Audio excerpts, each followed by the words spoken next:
Welcome back to my channel.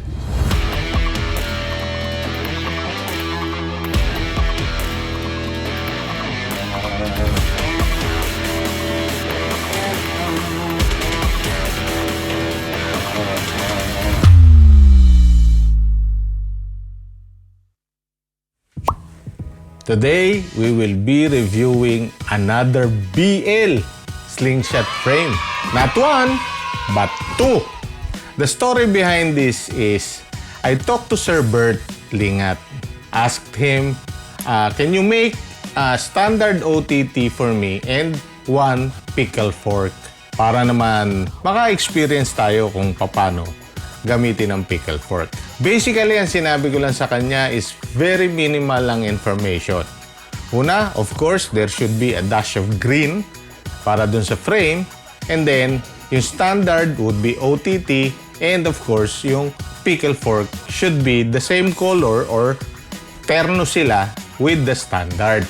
Basically, ang dahilan ko dito is, huwag kang magagalit, Sir Bert, ha? I am testing the maker.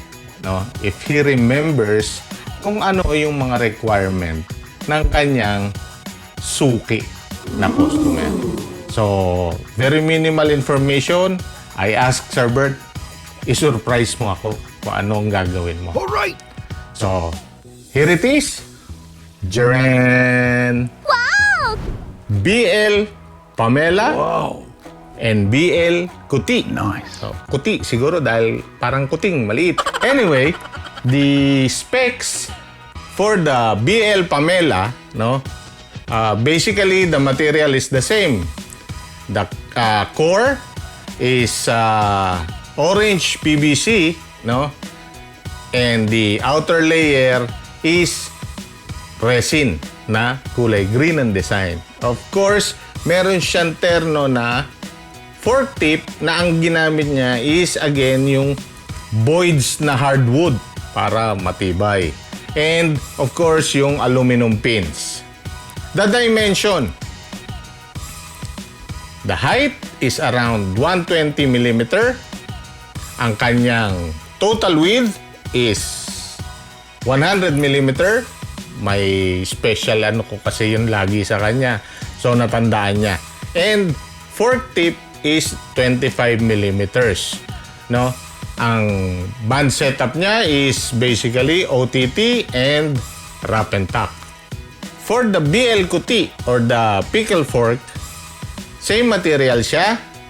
Orange PVC. The outer layer is green resin and kinumbine din niya yung tip ng Boyd's hardwood. For the dimension, ang kanyang total length is only 100 mm and ang kanyang total width is 57 mm with the fork tip of 25 mm. So ang lumalabas ang kanyang fork gap is only 7 mm. So definitely it is categorized as pickle fork. And same thing, OTT and wrap and tack ang kanyang band setup. For the setup, I used a sniper sling, yellow na flat bands, and sniper sling pouch. No? Ang gagawin natin ngayon is, first we will try the pickle fork. Ay, sana hindi makadisgrasya, no? And we will be using, instead of the spinning target, we will have a large target. Baka kasi kung saan mapunta yung bala natin, at least makita natin kung saan tumatama. Very excited ako no? First time kong gagamitin ng pickle fork. So, green horn, ika nga. No? Green talaga, green. For the BL Pamela, syempre it is standard, so spinning target naman ang kaating gagamitin para dito. So, let's begin! Umpisahan na natin!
Okay.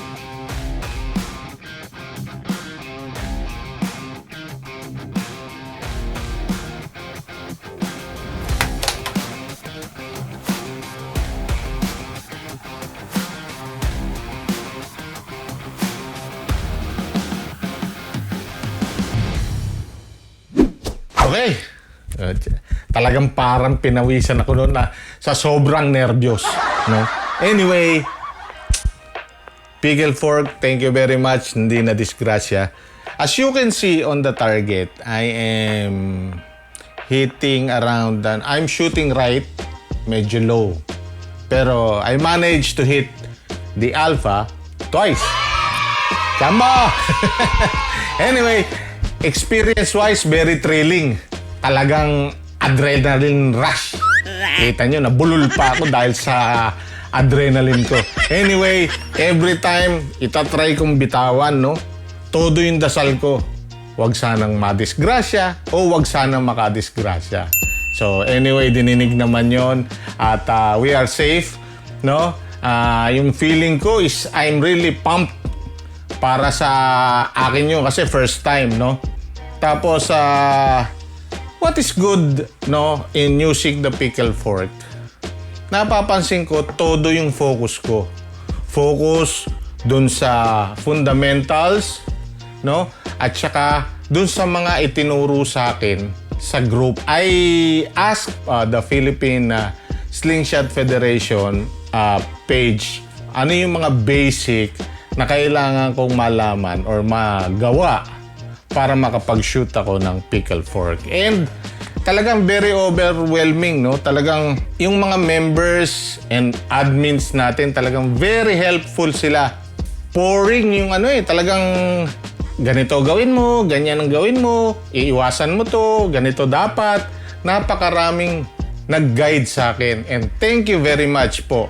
At nakita nyo naman, napasarap patira ko, pero hindi ako na-disgrasya. For the pickle fork, kailangan ko pang practicein dahil shooting right pa ako and hopefully makapag-bigay pa kayo ng guidance sa akin para tumama ako doon sa bullseye. Newbie, pero talagang happy. For the ergonomics nito, siguro talagang malaking tulong. Kasi yung consistency, even though hindi ako tumatama, I am consistent shooting on the right, no? Meaning, grouping pa rin ang tama ko. So, consistent. And this pinky hole helped so much. Kasi every time hawakan ko at ilagay ko yung aking pinky finger doon, talagang yun at yun ang pagkakahawak ko dun sa frame. So, consistency. Yun ang malaking tulong sa akin. For the rest of the review, sa materials, etc., it will be the same as the Pamela. So, let's go dun sa ating standard OTT na BL Pamela. Kung makikita nyo, basically, no, very simple ang design niya. And OTT lang siya. Hindi siya pwedeng TTF. Bakit? Kasi alam ng maker ni Sir Bert na I normally shoot OTT and wrap and tuck method. Kasi dun sa no tie, medyo alam niya nahihirapan ako because of my problem sa aking mga finger joints. No? For the grip, sabi ko nga, alam na ni Sir Bert yung mga pangangailangan ko. Ergonomics, very sexy. Kayang-kaya nating hawakan. No? Kung naaalala nyo yung sexy Aya, I requested na sexy yung kanyang bewang, ika nga, para mas madali kong mahawakan.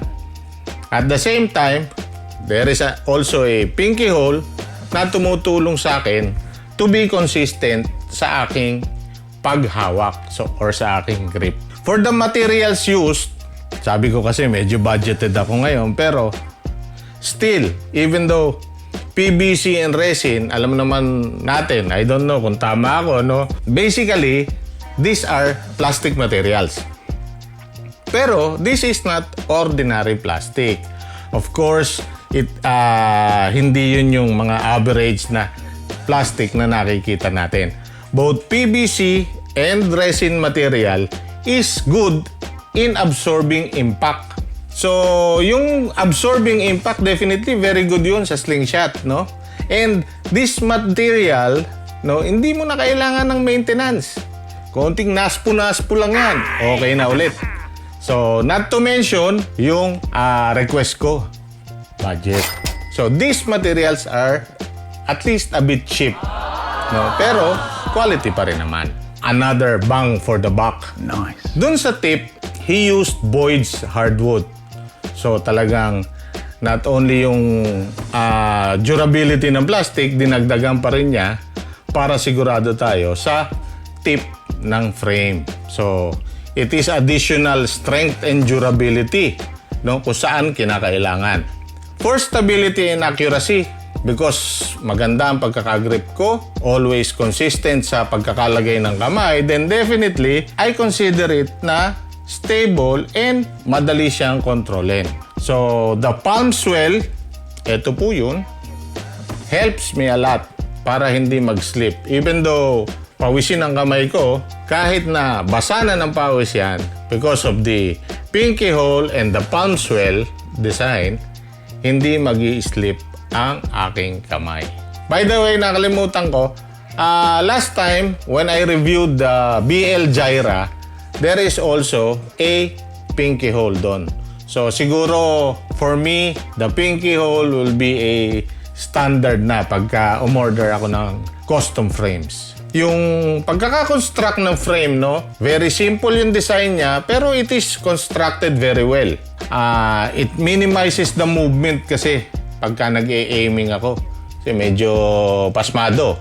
Pero with this, sa posisyon ng kamay ko and yung consistent grip, nalilesen yung paggalaw ng aking kamay.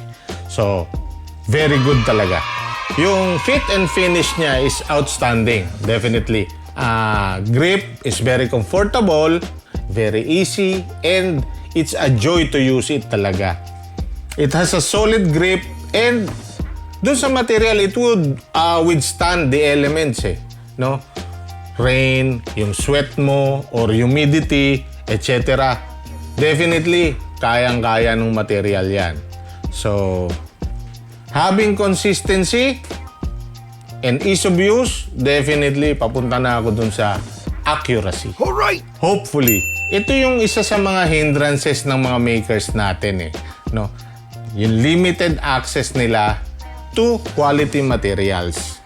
Pero even though basic materials such as epoxy resin, PVC, ang result is napakagaling pa rin. If I'm not mistaken pala, there are a few members sa group natin sa Philippine Slingshot Federation na gumagawa na ngayon ng micarta, NG10 materials. Kaya lang, again, very limited lang din ang kanilang paggawa. So hopefully, we can assist them, no? Tangkilikin natin yung mga gawa nila. So, they can continue to make special materials for us. Mas marami, mas makakamura tayo. So, hopefully, again, I'm asking the group, tangkilikin natin ang sariling atin. Okay. So, in summary, both slingshots are constructed well, no? Napakaganda ng kanyang combination ng materials. There is durability and strength and very easy to grip, both of them. Lalo-lalo na tong pickle fork na nawawala sa kamay ko pag hinawakan ko. Oh, di ba? Conceal carry. Anyway, finally, very affordable. So, Sir Bert, thank you po.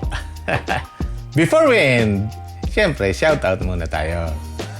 Sir R. Marquez, thank you very much po sa patuloy na pagsuporta. And I have a project right now na I don't know kung okay sa slingshot community. I have a project with Nothing Matters Paracord and Outdoors. So, alam nyo na, paracord yun. And Hindi ko muna sasabihin sa inyo kung anong product yon, but of course, meron kaming pinag-uusapan na isang produkto na can help us. Accessories to para sa slingshot. So, watch out for it. Nothing matters paracord and outdoors. As I said, bang for the buck. No? Another masterpiece. Napulupot na siya. Another masterpiece from Sir Bert Lingat. No? Ang dami ko ng frame from Sir Bert. Pero, meron kayong dapat abangan. Please watch out as I am waiting patiently, excitedly actually, for the frame na ginagawa ni Sir Radtech JV Bailon. Our master Radtech JV Bailon. Sabi niya kasi sa akin, no? He will personally guarantee that maximum effort will be given to ensure that the frames would be exquisite, efficient, and effective. Ba? 3 E's, no? Exquisite, maganda, efficient, and effective. So, Sir JB, hindi kita pinipressure, ha? Talagang todo lang ang pagkakaidolo ko sa iyo, kaya excited na excited ako sa gawa mo. So watch out for it, guys. Coming soon. That's all for today's video. Memorize lang yan. If you like my video, please click the like button and share it na rin po. And then, doon sa mga hindi pa po nakaka-subscribe, kindly subscribe naman. And click nyo na rin yung bell icon para updated po kayo. So, that's all. Thank you!